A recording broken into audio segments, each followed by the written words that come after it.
Avant d'utiliser les filtres post-réduction de fluorure et d'arsenic, amorcer ou purger. Voici comment. D'abord, avec les bouchons bleus, lavez l'extérieur de chaque filtre avec un savon doux. Retirez les bouchons bleus des deux extrémités du filtre. Placez le bouton de purge brun en haut d'une extrémité. Alignez le trou dans le bouton avec celui dans le filtre. Appuyez sur le bouton de purge contre votre robinet pour créer un joint entre le filtre et votre robinet. Allumez doucement l'eau froide sur votre robinet. Laissez l'eau remplir la cavité de l'élément et sortir de l'autre extrémité du filtre. L'idée est de pousser l'eau à travers le filtre pour déloger et rincer toute poussière résiduelle du processus du média du filtre. Laissez l'eau s'écouler jusqu'à ce qu'elle soit claire. Cela peut prendre quelques minutes.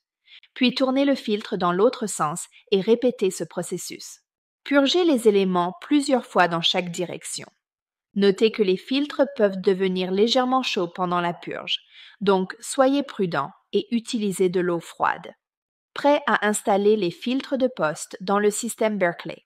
Retirez la chambre supérieure de l'unité Berkeley et placez-la à l'envers sur un comptoir avec les tiges des éléments Berkeley noirs vers le haut. Avec la flèche du filtre poste pointant loin de la chambre supérieure, vissez le filtre poste sur chaque élément Berkeley noir pendant 8 rotations complètes. Ne serrez pas trop fort. Remplacez soigneusement la chambre supérieure sur la chambre inférieure. Suspendez les filtres dans la chambre inférieure. Remplissez la chambre supérieure d'eau et laissez-la s'écouler dans la chambre inférieure. Si de la poussière persiste dans l'eau purifiée, répétez le processus de purge ou effectuez plusieurs cycles en jetant l'eau pour éliminer la poussière résiduelle. Vous avez réussi à installer les filtres de réduction du fluorure et de l'arsenic Berkey.